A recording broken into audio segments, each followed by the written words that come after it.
त्रेता में यज्ञों के द्वारा भगवत प्राप्ति होती थी, द्वापर में भगवान की परिचर्या पूजा के द्वारा भगवत प्राप्ति होती, कलयुग में केवल भगवान नाम से।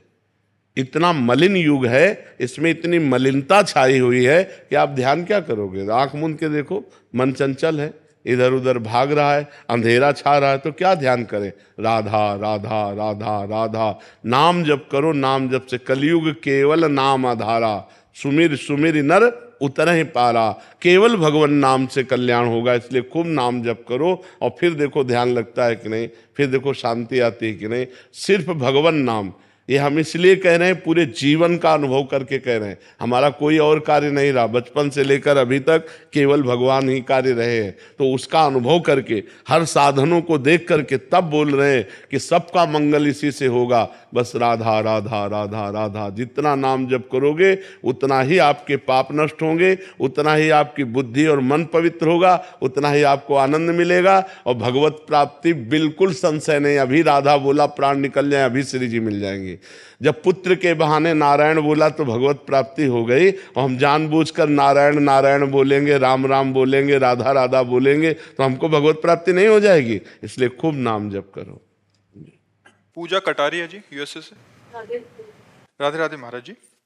महाराज जी, आजकल लोग पैसा, नौकरी या जल्दी प्रसिद्धि पाने के लिए मतलब व्यवसाय की खोज में लग जाते हैं, और कुछ समय बाद मतलब जब जीवन में कुछ घटनाएं महसूस करते हैं तो फिर मोह माया लगता है, फिर समझ नहीं आता कि हमारी आत्मिक उद्देश्य क्या है। महाराज जी, हमारी देखो, हम ये बात काट नहीं सकते कि हमको आधुनिक उन्नति भी चाहिए, हमको रुपया भी चाहिए, हमको वस्त्र भी चाहिए, हमको भोजन भी चाहिए, हमें प्यार करने वाला भी कोई चाहिए, हम प्यार जिसको करें ऐसे भी चाहिए। मनुष्य जीवन की ये मांगे हैं। लेकिन अगर हमारा भगवान से विमुख जीवन रहा तो इसकी सत्ता नहीं है, ये टिकाऊ नहीं है। मान लो अभी हमारे प्राण निकलने की बात आ जाए तो ना मेरा शरीर, ना मेरा पति, ना मेरा पुत्र, ना मेरा बैंक बैलेंस, कुछ मेरा नहीं रह जाएगा। हमें अंतिम समय के लिए भी सोचना है। तो जब हम अंतिम समय के लिए सोचकर अभी धर्म से चलेंगे और भजन से करेंगे, भगवान का भजन करेंगे, तो सब हमारा ठीक हो जाएगा। अगर भगवान से विमुख हो गए तो सब गड़बड़ हो जाएगा, हाथ में कुछ नहीं रहेगा। आजकल सब लोगों की जो ये मान्यता है कि हमको किसी भी प्रकार से धन मिलना चाहिए, ये बड़ी हानिकारक है। धन चाहिए पर किसी भी प्रकार से नहीं चाहिए। हम मेहनत की कमाई से हम अपने परिवार का पोषण करेंगे। ये जो शॉर्टकट से जाते हैं ना, वो नष्ट हो जाते हैं, वो सफल जीवन नहीं है। जैसे हम अधर्म करके, चरित्रहीन बन करके, नाना प्रकार के पापाचरण करके धन कमाने की कोशिश करें तो हम नष्ट हो जाएंगे। अब 2-4 बार सफल हो सकते हैं, थोड़ा हम एकत्रित भी कर सकते हैं, लेकिन एकदम ऐसा आएगा सब नष्ट हो जाएगा, सब नष्ट हो जाएगा। ऐसे कितने उदाहरण हैं कि पाप के द्वारा बढ़े और मिट्टिया मेट हो गए, जिसे कहते हैं मिट्टी में मिल जाना, मिट्टी में मिल गए। हम कहते हैं दीपक की तरह जलो, लेकिन जलते रहो। हाइलोजन की तरह मत जलो कि फ्यूज हो जाओ। एकदम शॉर्टकट में धनी बनने की मत सोचो, धर्म पूर्वक चलो। अगर धर्म पूर्वक नमक रोटी खा रहे हो, तुम्हारा परिवार तुमसे प्यार कर रहा है और शांति है, इससे बड़ा कोई सुख नहीं है। अगर आपके परिवार में कलह है, अशांति है, सब अपने अपने मनमुखी हो, खूब रुपया है, खूब पैसा है, किस काम का? पति उधर जा रहा, पत्नी उधर जा रही, परिवार के सब संबंधों में अविश्वास पैदा हो रहा है, प्रेम नष्ट हो गया, फिर हमारा जीवन किस काम का? इसलिए नाम जप करो, भगवान का आश्रय रखो और मेहनत की कमाई पर विश्वास रखो। चरित्र पवित्र होना चाहिए। आज हमारा चरित्रहीनता बनती चली जा रही है। आज चरित्र को, जो हमारा मूल है वो है चरित्र। हम देखो रामचरित्र गायन करते हैं, भगवान का पावन जस गायन करते हैं। क्यों? रावण क्या विद्वान नहीं था क्या?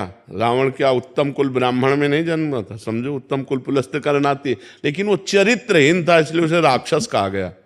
हम लोग चरित्रहीनता पर, धन की इतनी महानता बढ़ गई हमारे दिमाग में कि कुछ भी करना पड़े। आजकल बहुत ही धन की प्रधानता, जंजीर पकड़ के खींचा, वो मुंह भरा गिर गए, उसको कोई मतलब नहीं कि उसको क्या लगे। कितनी कठोर वृत्ति हो गई। वो हमारी माँ भी तो ऐसी है, माँ जैसी ही वो तो है, कोई भी स्त्री हो और उसके साथ ऐसा बर्ताव। ये धन की प्राप्ति के लिए देखो राक्षसी भाव आ गया। तनिक भी अंदर दया नहीं, तनिक भी अंदर करुणा नहीं, तो हमें लगता है अपने अपने पदों में, अपने अपने कर्तव्यों में धर्म पूर्वक हम चलें। हम नाना प्रकार से जो अधर्म पूर्वक धन आता है उसके द्वारा बड़ा होने की कोशिश न करें। नहीं माना कि आप बड़े होगे, कैसे बड़े होगे? जैसे दो आदमी एक आदमी के हाथ पैर पकड़कर ऊपर ले जा रहे हैं 7वें मंजिल पे, तो वो समझ रहा है कि हमको तो लिफ्ट से भी नहीं जाना पड़ा, दो आदमी, लेकिन वो तुम्हें वहां सुख देने नहीं जा रहे, ऊपर से पटकने जा रहे तुम्हें। ऐसे ही अधर्म का जो पैसा आता है वो ऊपर उठाता है, लेकिन वो सुख देने के लिए नहीं, वो पटकने के लिए, तुम्हारा नाश करने के लिए, तुम्हारा पतन करने के लिए। अधर्म के पैसे से ऐसे डरो जैसे काले सांप से डरा जाता है। काला सांप चाहे जितना दुलार करो, अगर वो काट लिया तो मर ही जाओगे। ऐसे ही अधर्म का पैसा चाहे जैसे कमाओ, वो जब आएगा तुम्हारे घर में तो तुम्हारे बच्चों पर, तुम्हारे परिवार में, तुम्हारी बुद्धि में वो अशांति पैदा कर देगा। शॉर्टकट में धनी बनने की न सोचे, धर्म से मेहनत कमा के धनी होने की सोचे। जीवन जीने के लिए धन की आवश्यकता है, लेकिन धर्म पूर्वक, अधर्म पूर्वक नहीं। महाराज जी आप कह रहे हैं कि हस्तमैथुन की 17 साल के हैं और कितना भी सुन लो, फिर बाद में कितना भजन करता हूँ और उसके बाद फिर वहीं गिर जाता हूँ महाराज जी। उसे ये ऐसा वायरस है कि इसकी अभी तक वो नहीं बनी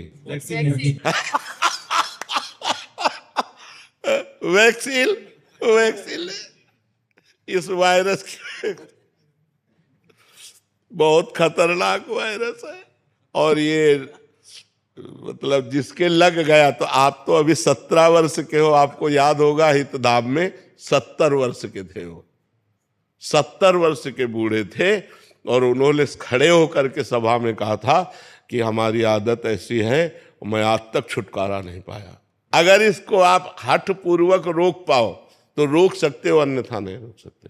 अन्यथा तो जब आवेश आएगा तो फिर आप अपने सब धर्म कर्म भूल जाएंगे और आपसे गलत आचरण बन जाएगा। ये बहुत खतरनाक आदत है। भगवान बचावे, भगवान बचावे, नहीं तो सोते सोते हो जाएगा। महाराज जी ये कहते हैं कि कलयुग का प्रभाव है, मतलब ऐसा होता है? नहीं, युग का प्रभाव अगर हो तो फिर साधु महात्मा कोई भजन कर ही न पावे। युग में तो कलयुग समयुग आन नहीं, जो नर कर विश्वास, गाय राम गुण गण विमल भव बिन तरई प्रयास। बिना प्रयास के संसार समुद्र से पार करने की सामर्थ्य कलयुग में है, यदि भगवान का नाम जप किया जाए। कलयुग समयुग आन नहीं, जो नर कर विश्वास। कह रहे हमारी बात पे विश्वास कर लो, कलयुग के समान महान कोई युग भी नहीं है। हाँ, थोड़े समय के भजन से भगवान की प्राप्ति करा देता है। अब गलत आचरण करो, कलयुग को हस्तमैथुन करो तुम, और दोष देव कलयुग यार मतलब गजब की बात है। बेचारा कलयुग भी सोच रहा होगा कि ये हमारे राज्य में हमको क्यों थोप रहे हैं। अरे गलत तुम करो, कहते जो सब कलयुग कर रहा है, ऐसा नहीं यार, थोड़ा हमें सुधरना। लोगों की दृष्टि ऐसी बन रही है महाराज जी, जैसे कोई बच्चियां पढ़ने आते हैं स्कूलों में तो बड़े बड़े लोगों की दृष्टि खराब होती जा रही है महाराज जी। भजन न करेंगे तो बैठे करेंगे। आजकल के जो मनुष्य हैं उनकी ऐसी बुद्धि गिरती जा रही है कि अगर कोई लड़की को छेड़ रहा तो वीडियो बना सकते हैं, लेकिन वो बचा नहीं सकते। मतलब कोई भी घटना घट रही है, मतलब ये बड़ी समस्या आ रही है हमारे समाज में कि वीडियो तो उसकी बन जाएगी, आपको वीडियो मिल जाएगी, लेकिन वो जहां बचाना चाहिए वहां, हाँ वीडियो तो कोई खास बात नहीं, खास बात उस बच्ची को बचाओ, खास बात है उस आदमी को बचाओ जो संकट में पड़ा हुआ है। तो ये अध्यात्म के बिना ये ज्ञान नहीं आता है। अब अध्यात्म तो ना जवान स्वीकार कर रहे हैं, ना बूढ़े स्वीकार कर रहे हैं, तो इसीलिए भजन करना चाहिए। प्रदीप दुबे जी, राधे राधे महाराज जी। महाराज जी आप कह रहे हैं कि आप जिला न्यायाधीश हैं। महाराज जी आपका एक प्रश्न है कि भगवान श्री कृष्ण द्वारा अन्याय पर न्याय की विजय हेतु अपनाई गई कूटनीति छल आज वर्तमान समय में कितनी प्रासंगिक है? न्याय के पद पर बैठा कोई व्यक्ति द्वारा उसे अपनाना कितना उचित है? उसमें सामने वाले का अहित न हो। भगवान ने कभी दुर्योधन का अहित नहीं चाहा है, उनके हित के लिए स्वयं संधि दूत बन करके भी गए हैं। भगवान ने कभी किसी का अहित नहीं, अमंगल नहीं चाहे। जब भगवान से कोई शत्रुता की है तो फिर उसको मार करके परम पद प्रदान किया है, कभी अहित नहीं किया। हम परम पद तो नहीं प्रदान कर सकते किसी को, लेकिन अगर एक व्यक्ति के द्वारा समाज का बहुत बड़ा अहित हो रहा है तो अब हमारी हित की भावना उसका नाश कर देगी। और उसका नाशकरण आवश्यक है।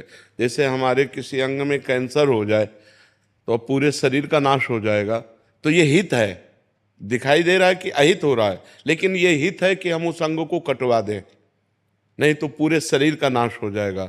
ऐसे ही न्याय पद्धति हमारी कहती है कि जैसे एक व्यक्ति से किसी समाज का अहित हो रहा हो, अमंगल हो रहा हो, तो उस व्यक्ति को शासन में ले लेना चाहिए और उसको उचित दंड देना चाहिए और उसको कैद में रखना चाहिए। ऐसे ही एक गांव से अगर पूरे हमारे राष्ट्र को परेशानी हो रही तो उस गांव को शासन में ले लेना चाहिए। वो हित ही है, वो अहित नहीं है। तो जो हमारे यहाँ नीतियाँ चलाई गई, जैसे विदुर नीति है, विदुर जी ने कई नीतियों की व्याख्या की महाभारत में कि हमको शत्रु दल को किस तरह से पराजित करना है। अपने यहाँ प्रयोग भी किया जाता है, अपने राष्ट्र में प्रयोग भी किया जाता है, उन हमारी ऐतिहासिक नीतियों का प्रयोग भी किया जाता है। तो अहित नहीं, हमारा जो भारत देश है वो कभी किसी का अहित नहीं सोचा।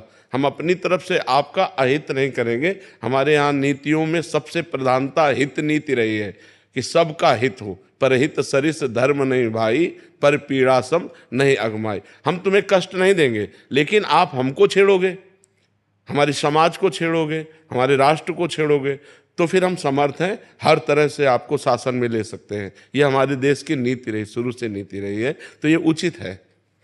छल भी उचित है, छल भी उचित है, क्योंकि अगर हमें शत्रु बलवान है और उसको पराजित करना है तो हमको छल का प्रयोग करना होगा। भगवान ने स्वयं किया, जैसे अश्वत्थामा मरो, क्योंकि गुरु द्रोणाचार्य जी को परास्त करना संभव। अर्जुन सामने वही खड़े हैं जिनको प्रत्यंचा चढ़ाना सिखाया स्वयं द्रोणाचार्य जी ने। द्रोणा